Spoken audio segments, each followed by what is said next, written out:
Est-ce que tu sais que le mot kafar et gwer ont la même racine qui le mot kafir en langue arabe? Le mot kafir, il est souvent traduit par mécréant ou non-croyant dans le Coran. Or, c'est une mauvaise traduction. Et je t'explique pourquoi. Le mot kafir, il vient du mot kaffara, qui veut dire en réalité cacher, masquer, recouvrir quelque chose. Le terme kafir désigne en réalité celui qui se masque la vérité, qui se voile la face, qui se ment à lui-même. Donc ça n'est pas réellement un non-croyant ou un mécréant, mais plutôt quelqu'un qui ne veut pas reconnaître les signes et qui ne veut pas reconnaître Dieu dans tout ce qu'il observe au quotidien.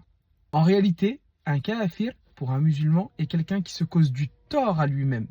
Parce qu'en islam, notre fitra, c'est-à-dire la nature première, elle ne peut absolument pas nier l'existence du divin. Et donc le kafir, c'est celui qui va à l'encontre de sa propre fitra, qui veut elle reconnaître Dieu et qui lui l'empêche de le faire, ou en tout cas recouvre celle-ci d'un voile qui l'empêche de reconnecter avec le divin. Et ce terme, il a donné le mot kafar, parce que le cafard, c'est cet insecte qui se cache, qui se masque aux yeux de tous afin de ne pas être vu et aperçu. Et le terme gwer, il est arrivé par les Ottomans qui prononçaient le terme kafir gavour.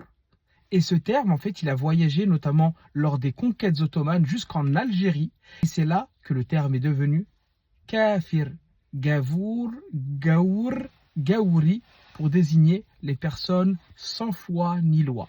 Je trouve le voyage des mots magnifique et je t'invite à le partager et à en parler autour de toi.